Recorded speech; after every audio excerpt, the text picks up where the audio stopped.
ہو گیا کہ لوگوں کو کئی چیزوں کی اب سمجھ آنی شروع ہو گئی ہے، لیکن آج میں پھر وہ چیز دہراؤں گا۔ 26 سال پہلے میں نے اپنی پارٹی کا نام رکھا تھا انصاف کی تحریک، جس کو انگریزی میں کہتے ہیں رول آف لا،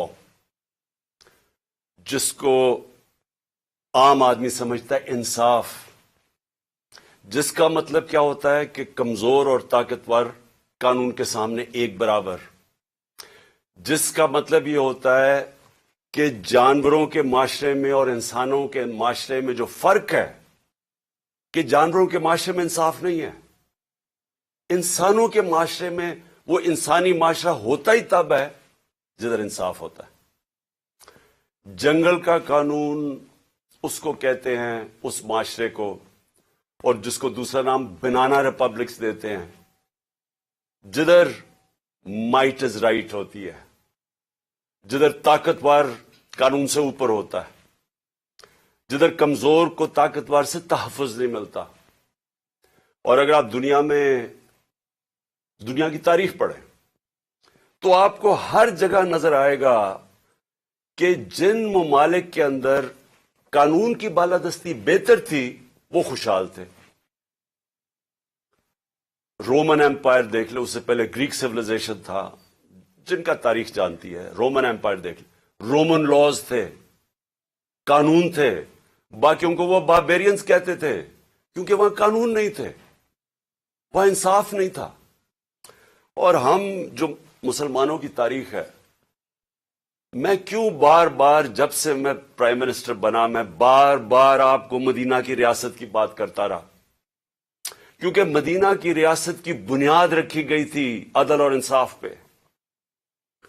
جو میرے نبی صلی اللہ علیہ وسلم نے اس قوم کو اٹھایا تھا، 2 سپر پاور تھیں تب بھی، 2 بڑی بڑی طاقتیں تھیں، آدھی دنیا دونوں طاقتوں کی نیچے تھی۔ ادھر سے ان لوگوں کی حیثیت ہی نہیں تھی، ان کو میرے نبی صلی اللہ علیہ وسلم نے دنیا کی امامت کروائی، لیکن بنیاد رکھی عدل اور انصاف پہ۔ قانون کے سامنے سب ایک برابر، فرمایا کہ میری بیٹی بھی اگر جرم کرے گی تو اس کو سزا ملے گی۔ اور پھر جو آج پاکستان کے حالات ہیں، انہوں نے آج سے 1500 سال پہلے تقریباً کہہ دیا تھا کہ وہ قومیں جو طاقتور کے لیے ایک قانون بناتی ہیں اور وہ جرم کرتے ہیں ان کو نہیں پکڑتی اور صرف کمزوروں کو جیلوں میں ڈالتی ہیں، وہ تباہ ہو جاتی ہیں۔ یہ میرے نبی نے 1500 سال پہلے کہہ دیا تھا۔ اور آج میں یہ جو میڈیا آپ کے سامنے آیا ہوں آپ کو یہ بتانے کے لیے کہ جس طرح ہم نماز میں کہتے ہیں نا کہ اللہ ان کے راستے پہ لگا جن کو نعمتیں بخشیں، ان کو نہیں جو تباہی کے راستے پہ نکل گئے۔ یہ ہم 5 وقت کی نماز میں مانگتے ہیں۔ آج ہم ادھر کھڑے ہیں۔ ایک طرف ہے اللہ کی نعمتوں کا راستہ، مشکل راستہ ہے لیکن انسان کی عظمت کا راستہ ہے، دوسری طرف تباہی کا راستہ ہے، جس طرف ہم یہ جو موجودہ سیٹ اپ ہے یہ لے کے جا رہا ہے۔ میرے پاکستانی ہوئی یاد رکھیں، میں وہ خوش قسمت انسان ہوں، 70 سال جس کی عمر ہے، اللہ مجھے سب کچھ دے بیٹھا ہے۔ کوئی اتنا خوش قسمت نہیں، میں اس کا بار بار شکر ادا بھی کروں تو وہ کافی نہیں ہے۔ کسی انسان کو اس ملک میں اللہ نے اس طرح کی عزت نہیں دی۔ حکومت سے انہوں نے سازش کے تحت مجھے باہر نکالا تو آپ لوگوں نے لاکھوں کی تعداد میں سڑکوں پہ نکلے۔ کس پرائم منسٹر کو آج تک اس طرح کی عزت ملی؟ اور حکومت کے باہر پبلک کے اندر میں نکلا تو جس طرح کی عزت آپ نے مجھے دی کس کو ملی آج تک؟ کون سے پرائم منسٹر کو ملی؟ تو اس کے لیے وزارت عظمیٰ کیا چیز ہے؟ اس سے بڑی چیز کیا ہے کہ قوم اس کی عزت کرتی ہے۔ تو میں آج آپ کے لیے یہ کہنا چاہتا ہوں کہ دیکھیں، یہ آپ ایک بڑے خطرناک موڑ پہ کھڑے ہیں۔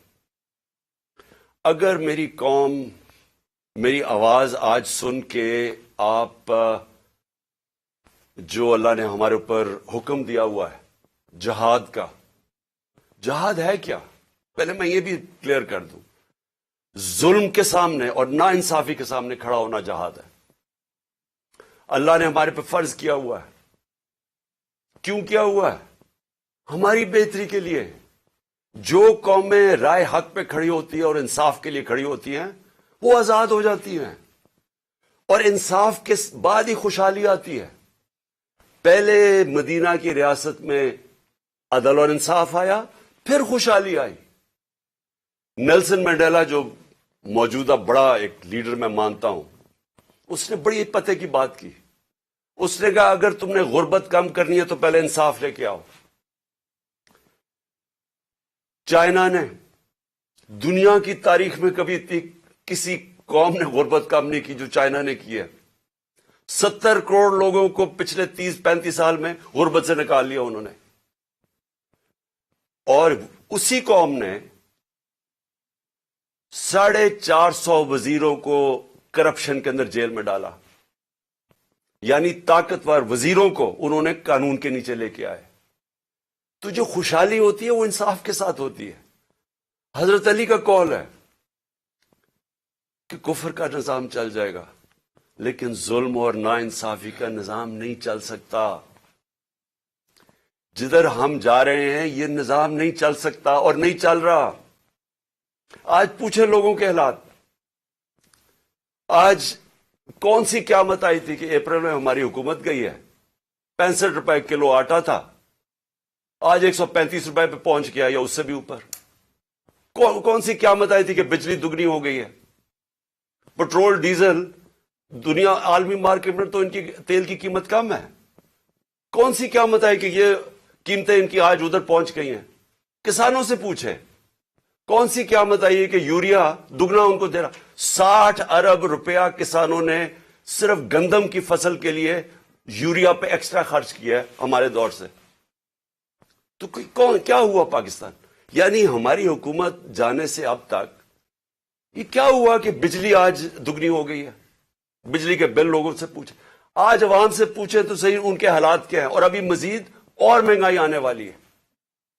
لیکن جو اس ملک کے طاقتور ڈاکو تھے انہوں نے اربوں روپے کے اپنے کرپشن کے کیسز ختم کروا لیے. 1100 ارب روپے کے اپنے کرپشن کے کیسز ختم کروا دیے اور قوم کو انہوں نے بھیج دیا تباہی کی طرف. آج ہمارا ملک، کبھی بھی ہمارے معاشی حالات ایسے نہیں تھے جو آج ہیں. تو یہ کیوں ہے؟ سوال پوچھیں نا اپنے آپ سے، کیوں ہے؟ ہم سب سے زیادہ، میں پاکستانی، میں آپ کو بتاؤں جب میں مکہ گیا ہوں، مدینہ گیا ہوں، سب سے زیادہ مسلمان پاکستانی مجھے ملے وہاں. ہم یہاں تبلیغ کی جماعت کا اجتماع ہوتا ہے، 20 لاکھ لوگ جمع ہو جاتے ہیں، کیونکہ سارے یا عاشق رسول ہیں، اپنے دین میں ماننے والے لوگ ہیں. لیکن کیا وجہ ہے کہ ہم تباہی کے راستے پہ کھڑے ہیں؟ کیوں نہیں اللہ ہماری دعائیں کیوں نہیں سن رہا؟ کیونکہ اللہ نے کئی قانون بنائے ہوئے ہیں. سارے جتنے اللہ کے پیغمبر دنیا میں آئے تھے سب ان کی دو میسیجز ہی تھیں، صرف پیغام 2 تھے: انصاف قائم کرو اور انسانیت، یعنی کمزور کی مدد کرو. جو کہ جانوروں کے قانون کے اندر کمزور کی سروائیول آف دا فٹسٹ ہے، کمزور مر جاتا ہے. انسانی معاشرے میں ہم اپنے کمزور طبقے کی مدد کرتے ہیں. جس کو پہلی دنیا کی تاریخ میں فلاحی ریاست بنائی تھی وہ مدینہ میں بنائی گئی تھی، انسانیت کا نظام آیا تھا. تو ہم اپنے آپ سے پوچھیں کہ آج وہ ملک جو خیرات دینے میں سب سے زیادہ ہے، میں اس کے سامنے ہوں. کبھی یعنی کہیں دنیا کے اندر کینسر ہاسپٹل کے اندر 75% مریضوں کا مفت علاج نہیں ہو سکتا، صرف پاکستان میں ہے. کیونکہ لوگ جب دیکھتے ہیں، جب کسی ادارے کو، جو خیراتی ادارے کے اوپر جب اعتماد کرتے ہیں، تو اس سے زیادہ کھلے دل کے لوگ ہی کوئی نہیں ہے. تو ہم وہ قوم ہیں جو ترستی ہے، جس کا نعرہ تھا کہ پاکستان کا مطلب کیا، لا الہ الا اللہ. عظیم نعرے. ہم نے اللہ سے دعویٰ کیا کہ اللہ تیرے سوا ہم کسی کے سامنے نہیں جھکتے، ہم آزاد لوگ ہیں، ہم نے آزادی کا دعویٰ کیا. آج اپنے حالات ہم دیکھیں، نہ ہمارے پاس آزادی ہے، نہ یہاں خوشحالی ہے. غربت بڑھتی جا رہی ہے، دن بدن قیمتیں بڑھتی جا رہی ہیں. تنخواہ دار طبقے سے پوچھیں کہ کیا حالات ہیں ان کے. پوچھیں آج بزنس مین سے، جب آج فیکٹریاں بند ہو رہی ہیں. پوچھیں آج بزنس کون سی، کسانوں سے پوچھیں، کسی سے پوچھیں، خاص طور پہ تنخواہ دار طبقے سے آج پوچھیں کہ وہ گزارا کیسے کر رہا ہے. تو کیا وجہ ہے اس کی؟ میں آج آپ کو بتاتا ہوں. اس کی وجہ ایک ہے کہ یہاں ظلم اور ناانصافی کا نظام ہے. میرے نبی صلی اللہ علیہ وسلم نے کہہ دیا تھا 1500 سال پہلے کہ طاقتور اگر چوری کرے تو آپ اس کو این آر او دے دیں، اور بیچارے غریب لوگ جیلوں میں جائیں، اور پھر سمجھیں کہ اللہ ہماری دعائیں قبول کرے گا. اور اسی لیے جہاد اس نے ہمیں کہا ہے کہ ظلم کے سامنے کھڑے ہو، ناانصافی کو قبول نہ کرو. اور آج میں خاص طور پہ مخاطب ہوں اپنی پاکستان کی عدلیہ سے، اور اس کے بعد پاکستان کی وکلا برادری سے. دیکھیں، اللہ نے آپ کے اوپر بہت بڑی ذمہ داری سونپی ہے. یہ وقت ہے آپ کا کہ آپ اس ملک میں رول آف لا کے لیے کھڑے ہوں. میں یہ آپ کو پورے ایمان سے کہتا ہوں کہ جس طرف یہ لے کے جا رہے ہیں، ہمیں کوئی مستقبل نہیں ہے اس ملک کا. جس طرح کے فیصلے کیے جا رہے ہیں، جس طرح کی انصاف کی اور قانون اور آئین کی دھجیاں اڑائی جا رہی ہیں، جس طرح وہ جنگل کا قانون نافذ کیا جا رہا ہے، اس طرح ہمارے ملک کا کوئی مستقبل نہیں ہے. پہلی دفعہ لوگوں کو خوف آنا شروع ہو گیا ہے. لوگ پاکستان سے امید ان کی چلی گئی ہے. 8 لاکھ لوگ ہمارے ساتھ 8 مہینے میں پروفیشنلز، وہ طبقہ جو ایک ملک کی جان ہوتا ہے، وہ چھوڑ کے چلا گیا. باہر لوگ سرمایہ کاری کے لیے نکل گئے ہیں کیونکہ امید جانی شروع ہو گئی ہے. تو اس لیے میں اپنے معزز عدلیہ، اپنے ججز سے اور اپنی وکلا کمیونٹی سے، میں آج آپ سے خاص طور پہ آج اپیل کر رہا ہوں اپنے ملک کی خاطر. میں پھر سے ریپیٹ کرتا ہوں کہ اللہ نے عمران خان کو جو دے دیا ہے، میں اپنی خوابوں میں بھی نہیں سوچتا تھا کہ وہ مجھے اس طرح کی عزت دے گا. اور انسان کیا چاہتا ہے دنیا میں؟ عزت ہی چاہتا ہے. انسان کے تو پیسے بناتا ہے عزت کے لیے، پاور میں آتا ہے عزت کے لیے. تو جب اللہ نے اتنی عزت دے دی ہے تو مجھے اور کیا مل سکتا ہے؟ میں صرف اس وقت آپ سب کے لیے کھڑا ہوں. میری جو ساری جدوجہد ہے وہ آپ کے لیے، اور آپ کو اس کے لیے سب کو کھڑا ہونا پڑے گا. میں سارے پاکستانیوں کو کہہ رہا ہوں، آپ اگر آج نہ کھڑے ہوئے، میں آپ کو یقین دلاتا ہوں کہ آگے اندھیرا ہے. میری آواز کیوں بند کرنے کی کوشش کی جا رہی ہے؟ کیوں وہ پولیس یہ فواد چودھری کو کیوں پکڑا ہے؟ کون سا جرم کیا اس نے؟ کوئی مجھے جمہوریت میں بتائے کہ یہ جرم ہوتا ہے کہ جو اس نے اس کو منشی کہہ دیا، اس کو چیف الیکشن کمیشن. کبھی اس کے اوپر بھی کسی جمہوریت میں پکڑا جاتا ہے؟ اعظم سعودی کا کیا قصور تھا؟ کیا اس نے کہہ دیا کہ جناب ایکس آرمی چیف نے NRO 2 دے دیا؟ تو یہ سینیٹر ہے، اس کی رائے ہے. یہ باقی اس ملک کی اکثریت سمجھتے ہیں کہ یہ ٹھیک ہے. اس کو ننگا کر کے، تشدد کر کے، پھر وہ گندی ویڈیو، اور پھر اس کو پکڑ لیا، 30 FIR کاٹ دی. شہباز گل، ارشد شریف، جو ارشد شریف کی خبریں آتی ہیں کہ کس طرح اس سے کیا گیا. کیا بچہ جانتا ہے پاکستان میں کہ ارشد شریف جیسا خوددار، دیانتدار، کریڈیبل، ایک محب وطن، شاید ہی کوئی صحافی آیا ہو. اس سے جو کیا ہے، اور یہ جو میرے اوپر قاتلانہ حملہ کس لیے کیا گیا؟ میں نے کون سا جرم کیا تھا؟ اور اس کے اوپر ابھی میں آتا ہوں جب میں باقی چیزیں بھی آپ کو سامنے رکھتا ہوں. لیکن میں آج اپنی قوم کو کہہ رہا ہوں کہ دیکھیں، آپ کا مستقبل آپ کے ہاتھ میں ہے. آپ ہیں اللہ کے بعد اس ملک کے وارث. آپ کو اپنی تقدیر اپنے ہاتھ میں لینی پڑے گی. یہ میرا وعدہ ہے کہ جب تک میں زندہ ہوں، میں اس ملک کے لیے سٹرگل کروں گا. میں کیوں سٹرگل کروں گا؟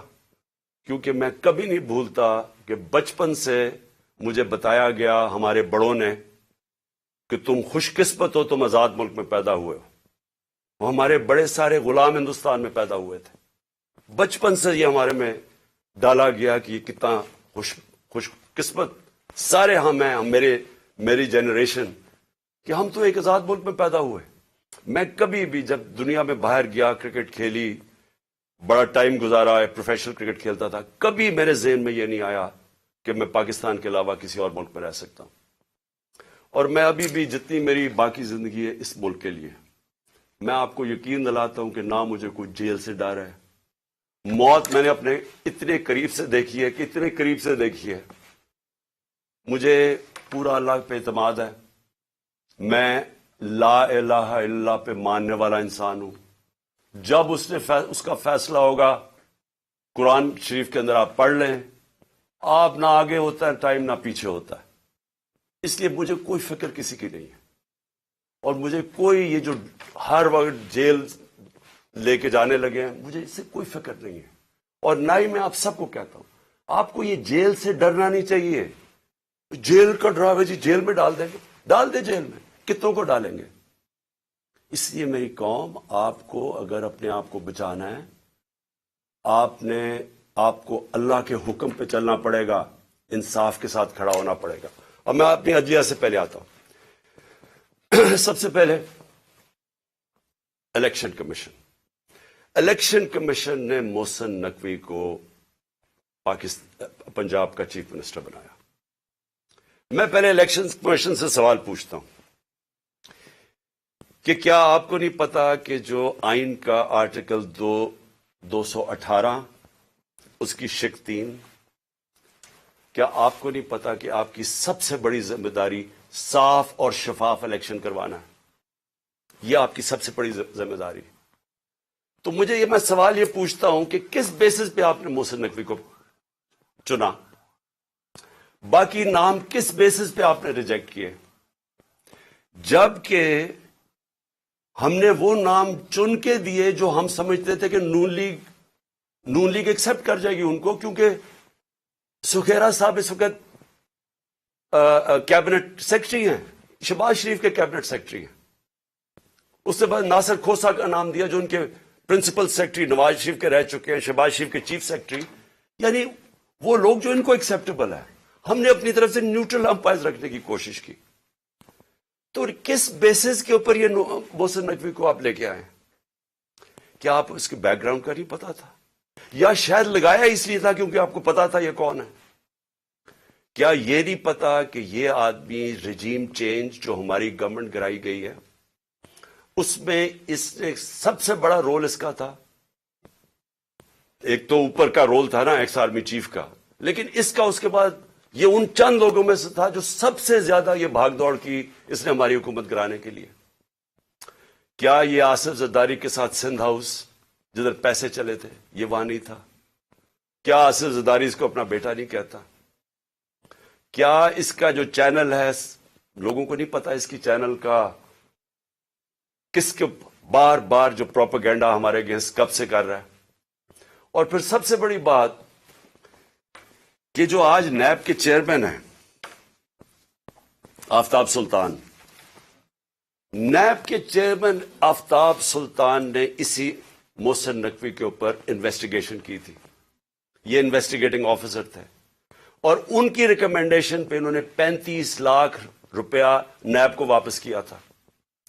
تو میں الیکشن کمیشن سے پوچھنا چاہتا ہوں کہ کوئی اور آپ کو نہیں ملا کہ صرف چن کے آپ وہ آدمی لے کے آئے ہیں جو کہ ہمارا سب سے خلاف تھا؟ اور اس نے آتے ساتھ ہی کیا کیا؟ یہ جو اب فواد چودھری کا ہوا ہے 3 دفعہ، اور میں جج صاحب کو سلام کرتا ہوں، 3 دفعہ انہوں نے کہا کہ فواد چودھری کو طلب کیا عدالت میں، اور تینوں دفعہ نہیں اس کو عدالت میں پریزنٹ کیا گیا. تو کیا یہ محسن نقوی، اس کی پہلی آتے ساتھ ہی اس نے اپنے کارنامے دکھا دیے. اس کے بعد اس نے جو اس نے اپوائنٹمنٹس کی ہیں، کیا یہ فری اینڈ فیئر الیکشن ہو رہا ہے کہ سارے وہ پولیس آفیسر جنہوں نے ہمارے اوپر تشدد کیا تھا 25 مئی کو، ان ساروں کو واپس لے آیا؟ ایڈوکیٹ جنرل آفس کے اندر وہ سارے لوگ جو کہ حمزہ شریف کے دوران تھے ان کو واپس لے آیا ہے. کیا یہ صاف اور شفاف الیکشن کی تیاری ہو رہی ہے؟ کیا اس کو کہتے ہیں ایک neutral caretaker set up? Caretaker set up کا تو مطلب ہی یہ تھا کہ ایک نیوٹرل امپائر آئے گا. کیا یہ نیوٹرل امپائر ہے؟ اور ابھی سے ہی پولیس نے ہراساں شروع کر دیا ہے. ہمارے ورکرز کے اوپر 1-2 گرفتاریاں شروع ہوگی اور پلان بن گیا پکڑنے کا. اور یہ جو فواد چودھری کا ہوا ہے تو یہ ابھی سے ہی پورا پری پلان بنا ہوا ہے. یہ صاف اور شفاف الیکشن کروانے کے لیے محسن نقوی نہیں آیا. یہ وہ کرنے آیا جو میں نے پہلے بھی کہا تھا, جو آصف زرداری نے الیکشن کروایا ابھی کراچی کے اندر, کہ ووٹ بینک ہے نہیں پیپلز پارٹی کا اور پیپلز پارٹی جیت جاتی ہے کراچی سے. تو یہ الیکشن نہیں ہو رہا, یہ ایک پلان, ایک کانسپریسی کے تحت اس کو رکھا گیا. تو میں اپنی عدلیہ, اور ہم انشاءاللہ یہ کیس لے کے جا رہے ہیں اپنی عدلیہ کے پاس, تو میں اور پاکستانی آپ سے انصاف کی توقع رکھ رہے ہیں. ہم یہ بھی چاہتے ہیں کہ یہ جو اب فواد چودھری سے ہو رہا ہے اور یہ جو آگے ہونے جا رہا ہے, میں ابھی آپ کو پیشن گوئی کرتا ہوں کیونکہ ان کو سب سے بڑا جس آواز بند کرنی ہے وہ عمران خان کی ہے, تو وہ پورا پلان بنا ہوا ہے ان کا. میں ابھی پیشن گوئی کر رہا ہوں. ہم اپنی عدلیہ سے ایکسپیکٹ کرتے ہیں کہ ہمارے فنڈامنٹل رائٹس کو پروٹیکٹ کریں. یہ تاریخ وہ ہونے لگی ہے, اگر ہماری عدلیہ نہ کھڑی ہوئی تو یاد رکھیں آج تک جسٹس منیر کو کسی تاریخ نہیں بھول سکی. وہ بڑے قابل آدمی تھے, لیکن ایک جگہ جدھر انہوں نے آئین اور قانون کے ساتھ کھڑا ہونا تھا وہ طاقتور کے ساتھ کھڑے ہو گئے. اس ملک نے بھاری قیمت ادا کی ہے اس کی, اور اس کے بعد قیمت ادا کرتے گئے. اس وقت قوم آپ سے ایکسپیکٹ کر رہی ہے, موزز ججز, قوم آپ سے ایکسپیکٹ کر رہی ہے کہ ہمارے حقوق کی حفاظت کریں, ہماری جمہوریت کو بچائیں. یہ جو اب تباہی مچنے لگی ہے ہماری جمہوریت کے اوپر اور جو ہو رہا ہے اور جو رجیم چینج کے بعد ہوا ہے, میں آپ کو یقین دلاتا ہوں کہ میں مشرف کے مارشل لاء میں اپوزیشن میں تھا. 8 دن مجھے جیل میں ڈالا, تب بھی میں نے کبھی اس طرح کا ظلم, فیشزم, اس طرح کی میں نے کبھی ایک سٹیٹ کو اپریس کرتے ہوئے میڈیا کو, میڈیا کے لوگوں کو, ہمارے ورکرز کو میں نے کبھی ایسے نہیں دیکھا جو آج میں دیکھ رہا ہوں پاکستان کے اندر. تو اور مجھے افسوس سے کہنا پڑتا ہے کہ ہماری عدلیہ نے ہمارے فنڈامنٹل رائٹس کی حفاظت نہیں کی. اگر کی ہوتی تو آج وہی جو 25 مئی والے وہ آفیسرز جنہوں نے تشدد کیا تھا, 3 بجے رات کے لوگوں کے گھروں میں گھس کے انہوں نے لوگوں کو پکڑ کے جیلوں میں لے کے گئے تھے, ظلم کیا تھا, لوگوں کو امبیرس کیا تھا. آرٹیکل 14 کانسٹیٹیوشن کا ہماری ڈگنیٹی, ہماری عزت پروٹیکٹ کرتا ہے. انہوں نے سارے لوگوں کو نہ چادر اور چار دیواری کا سوچا, نہ قانون کا سوچا, ظلم کیا. وہ آج آفیسر پھر واپس آ گئے. ہمارے پاس سوائے عدلیہ کے جانے کا کون سا راستہ ہے؟ دوسرا راستہ ہے سڑکوں پہ آ جائیں, دوسرا راستہ ہے ملک کو اور نقصان پہنچائیں جو یہ آگے پہنچا سکے ہیں. اس لیے میں اپنی عدلیہ سے ریکویسٹ کرتا ہوں. اور پھر میں ذرا 2-3 اور چیزیں بتا دوں. جے آئی ٹی, اب جے آئی ٹی بنی تھی, میرے اوپر قاتلانہ حملہ ہوتا ہے. پہلے تو 16 دن کچھ ہوتا ہی نہیں ہے, نہ کوئی investigation. Police F I R کاٹ کے دیکھ دیتی کہ صرف ایک شوٹر تھا اور دینی انتہا پسند نے اٹیک کیا تھا, جو میں پہلے سے ہی سپٹمبر اور اکتوبر میں نے کہہ دیا تھا کہ میرے اوپر واردات ہونے والی ہے اور نام لیں گے دینی انتہا پسند کا. پوری کانسپریسی بنی ہوئی مجھے قتل کرنے کی. میں پہلے کہہ بیٹھا تھا, مجھے پتا بھی تھا اس کے پیچھے کون ہے, اور میں نے ان کے جیسے ہوا میں نے ان کے نام لیے. اپنی حکومت ہوتے ہوئے, پنجاب پولیس ہمارے نیچے ہوتے ہوئے میں اپنی ایف آئی آر نہیں کٹوا سکا. اور مجھے پتا ہے میں کیوں نہیں کٹوا سکا, کیونکہ دوسری طرف طاقتور لوگ تھے. اور ہماری ملک کی تاریخ ہے کہ جب طاقتور کا کمزور سے مقابلہ ہوتا ہے تو انصاف نہیں ہوتا. تو لیکن جو جے آئی ٹی کی رپورٹ ہے یہ ذرا سننے والی چیزیں ہیں. اور پھر کیسے اس جے آئی ٹی کو آپ آتے ساتھ ہی حکومت نے پہلی چیز کی ہے جے آئی ٹی بند کی ہے. یہ کس قانون کے تحت کی ہے؟ جے آئی ٹی تو پنجاب کی جے آئی ٹی تھی, فیڈرل گورنمنٹ تو جے آئی ٹی نہیں بنا سکتی. اور جے آئی ٹی کی فائنڈنگز، جو فائنڈنگز سامنے آئی ہیں ذرا یہ سن لیں، اس کی وجہ سے یہ بند کی گئی ہے. میں ذرا آپ کو بتانا چاہتا ہوں ساری قوم کو کہ میرے اوپر جو حملہ ہوا تھا، جب انہوں نے ایف آئی آر کٹائی پولیس نے، میری نہیں کاٹی، انہوں نے کہا تھا ایک شوٹر ہے. ذرا آپ یہ سنیں، اب تک جے آئی ٹی نے جو عدالت میں جو رکھ چکی ہے، جو عدالت میں چیزیں رکھ چکی ہیں، وہ ذرا سنیں. سب سے پہلے انہوں نے یہ کہا جو کہ ڈی پی او گجرات تھا غضنفر حسین اور ایس ایس پی ندیم حسین جو سی ٹی ڈی لاہور تھا، دونوں پنجاب گورنمنٹ کے نیچے تھے. ان دونوں نے آڈیو یعنی ٹیپس کی، اس کی وہ جو شوٹر تھا اس لڑکے کی، انہوں نے ٹیپس بنائی. اور جب اس کی ٹیپس بنائی تو جب جے آئی ٹی نے مانگا ان سے ان کا موبائل فون، اور جب جے آئی ٹی نے ان کو بلایا ان دونوں کو، انہوں نے صاف انکار کر دیا کہ ہم جے آئی ٹی میں نہیں آتے. کون تھا ان کے پیچھے جو اتنا طاقتور تھا اور جس کو خوف تھا کہ کہیں جے آئی ٹی میں سچ نہ نکلا ہے؟ ان کو روک دیا. پھر ذرا آگے چلیں. اس کے بعد جب جو سیکنڈ جو دوسری ویڈیو بن رہی تھی، وہ نوید جو شوٹر تھا، اس کی سی ٹی ڈی میں جب اس کی جو ویڈیو بن رہی تھی، اب ذرا یہ سنیں. رپورٹ لکھتی ہے جے آئی ٹی کے 4 سے 5 جو نامعلوم لوگ وہاں موجود تھے. وہ کون تھے؟ پولیس سی ٹی ڈی کے اندر اس کی بنایا جا رہا ہے اس کا سیکنڈ ویڈیو، اور وہ بھی اس کی کون سا قانون اجازت دیتا ہے کہ پولیس ویڈیوز بنا کے ریلیز کرتی رہے میڈیا کو؟ لیکن وہاں جو سب سے زیادہ چیز ہے 4 اور 5، وہ جے آئی ٹی کہتی ہے نامعلوم لوگ وہاں بیٹھے ہوئے تھے. یہ کون تھے؟ پھر اسٹیبلش ہو جاتا ہے 3 طریقوں سے. آئی وٹنسز جو گواہ دیکھتے ہیں وہ شوٹر کو 3،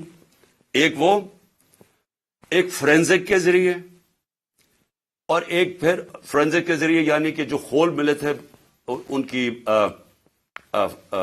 گولیوں کے، وہ 3 جگہ سے ملے. اور کرائم سین رپورٹ جو تھی، ان سب نے ثابت کیا کہ 3 شوٹر تھے. یعنی جو انہوں نے رپورٹ بنائی تھی کہ صرف ایک دینی انتہا پسند نے قتل کرنے کی کوشش کی، اس کو سب کو رد کر دیا. اس لیے یہ آتے ساتھ ہی انہوں نے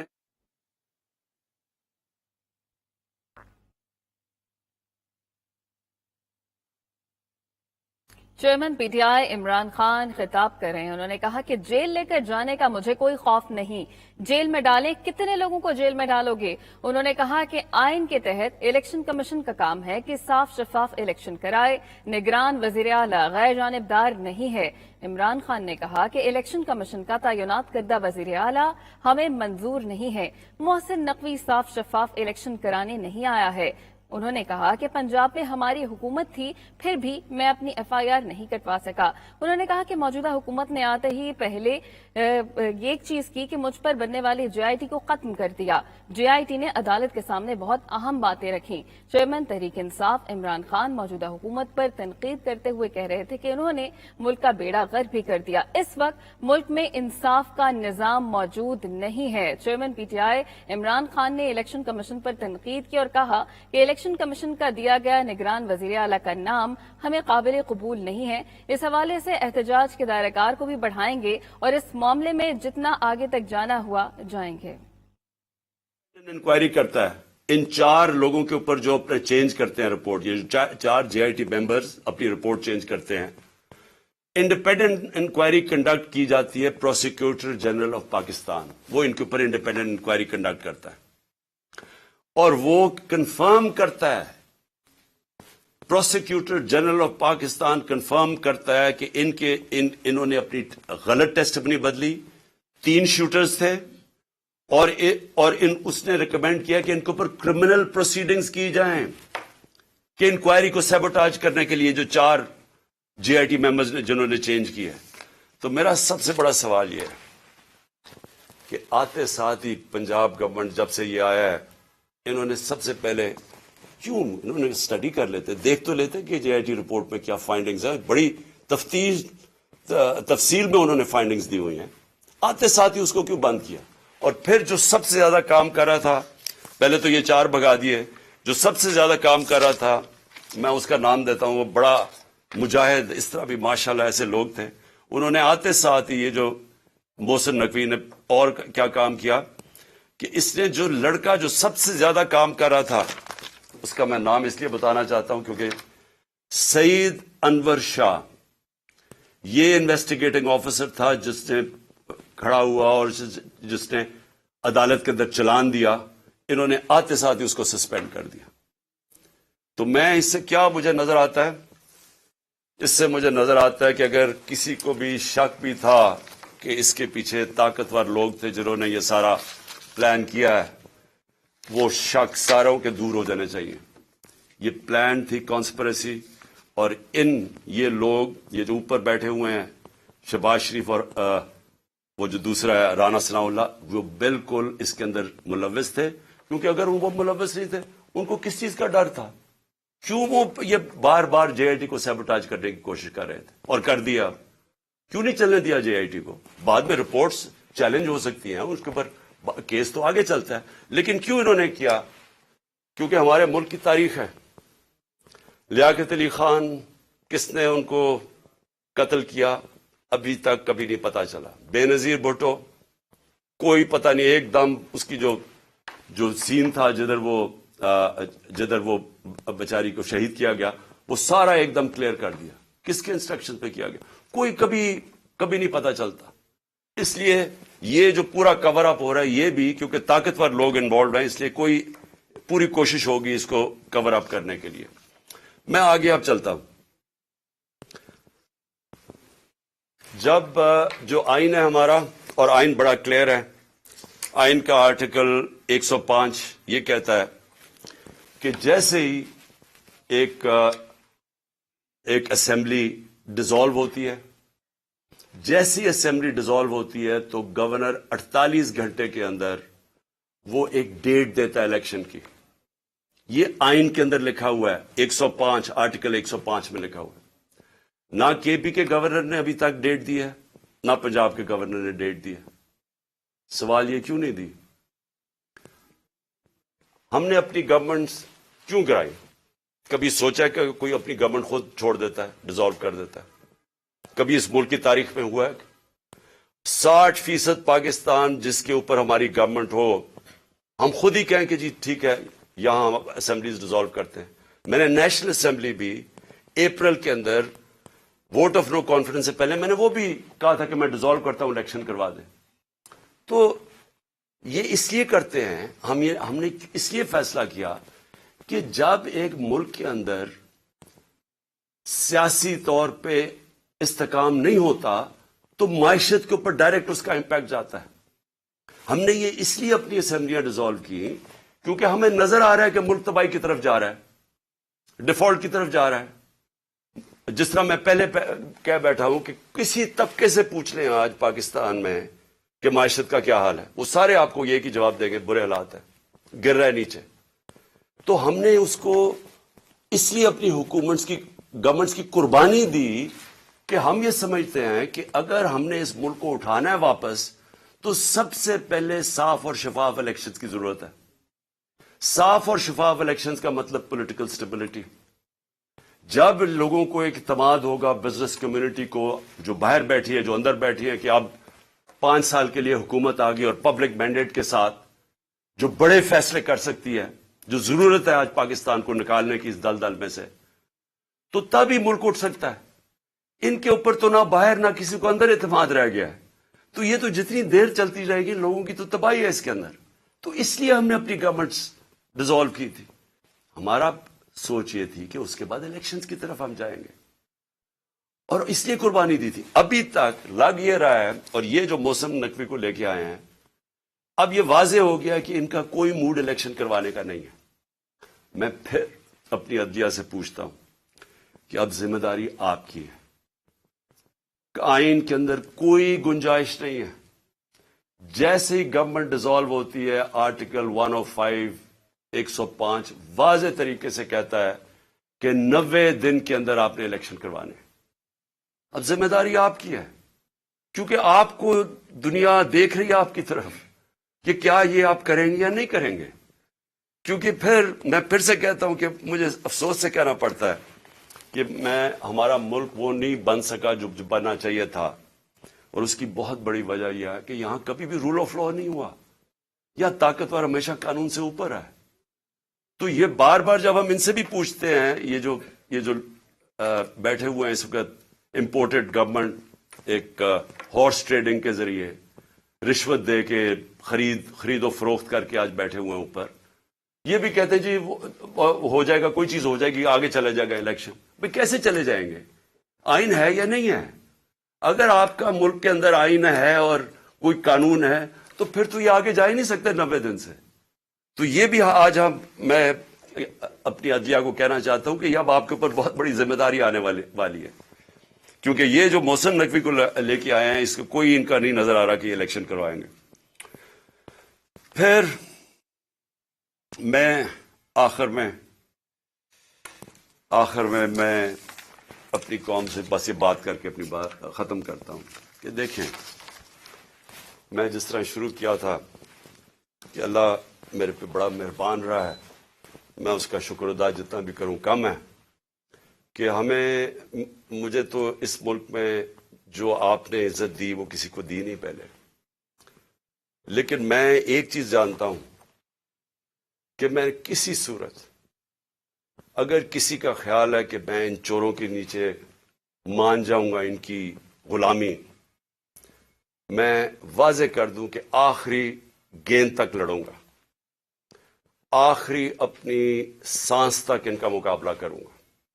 کوئی مجھے نہ جیل اور نہ یہ جو ڈراتے رہتے کوئی فکر نہیں ہے.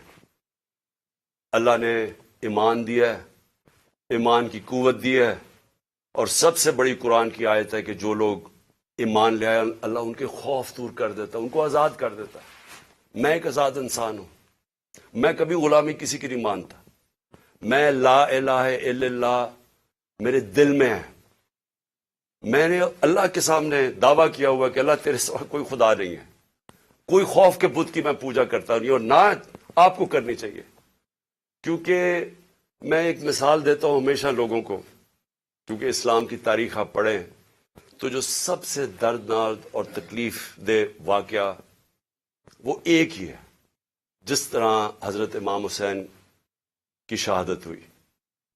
اور میں ہمیشہ یاد کراتا ہوں لوگوں کو کہ کوفہ کے لوگوں کو, انہوں نے تو بلکہ دعوت دی تھی امام حسین کو, ان کو پتا تھا وہ رائے حق پہ ہے, ان کو پتا تھا کوفہ کے لوگوں کو, لیکن یزید کے خوف کے ظلم کے خوف کی وجہ سے انہوں نے اتنا بڑا سانیہ ہونے دیا اسلام میں. آپ بھی یہ خوف کا بت توڑ دیں, میری طرح آزاد ہو جائیں, اور کسی صورت ان کو نہ قبول کریں. مجھے جو صرف ایک افسوس ہے کہ میں جب سیاست شروع کی تھی 26 سال پہلے, تو میں یہ سمجھتا تھا کہ 2 طرح کے طبقے پاکستان میں ہیں. ایک وہ طبقہ ہے چھوٹا سا جو اس ملک کا پیسہ چوری کر کے باہر لے جاتا ہے, ان کے پاس اربوں ڈالر باہر پڑے ہیں, بڑے بڑے پراپرٹیز, مے فیئر سب سے مہنگے علاقے میں, لنڈن میں پراپرٹی ہے, بیٹا ون ہائیڈ پارک وہ سب سے مہنگا علاقہ ہے, آف شور اکاؤنٹس میں ان کے پیسے پڑے ہوئے ہیں. تو میں ان کو تو پاکستان نیچے جاتا ہے, ان کو کیا ہوگا, جب مشکل پڑتی ہے جہاز پکڑ کے باہر چلے جاتے ہیں. تو ایک ایسا طبقہ چھوٹا سا بیٹھا ہوا ہے, ہر وقت پیسہ اس ملک سے چوری کر کے باہر لے جاتا ہے. ٹیکس بزنس مین ہے, ٹیکس چوری کیا وہ باہر. ریل اسٹیٹ کے اندر بیٹھے ہوئے لوگ, جیسی پیسہ بنتا ہے حوالے ہنڈی سے پیسہ باہر. تو ان کو کوئی تکلیف نہیں ہے کہ پاکستان نیچے جاتا یا نہیں, ان کو تکلیف نہیں ہے کہ ہم غلامی کریں, کبھی کسی کی غلامی جو آج تک کرتے آئے ہیں, ان کو فکر نہیں ہے, کیونکہ ان کا سٹیک پاکستان میں نہیں ہے. اور اس لیے میں ان کے خلاف نکلا تھا آج سے 26 سال پہلے, اور اس لیے جب تک میرے میں سانس ہے میں ان کا مقابلہ کروں گا. لیکن ایک دوسرا طبقہ جن کا جینا مرنا پاکستان میں ہے, وہ اکثریت اس ملک کی عوام ہے, اور اس ملک کے وہ ادارے ہیں, وہ ادارہ جس کو پتا ہے کہ اگر یہ ملک کی معیشت نیچے جاتی ہے تو سب سے پہلے نقصان اس ادارے کا ہے. آج سری لنکا کے اندر IMF نے حکم دیا سری لنکا کو کہ اپنی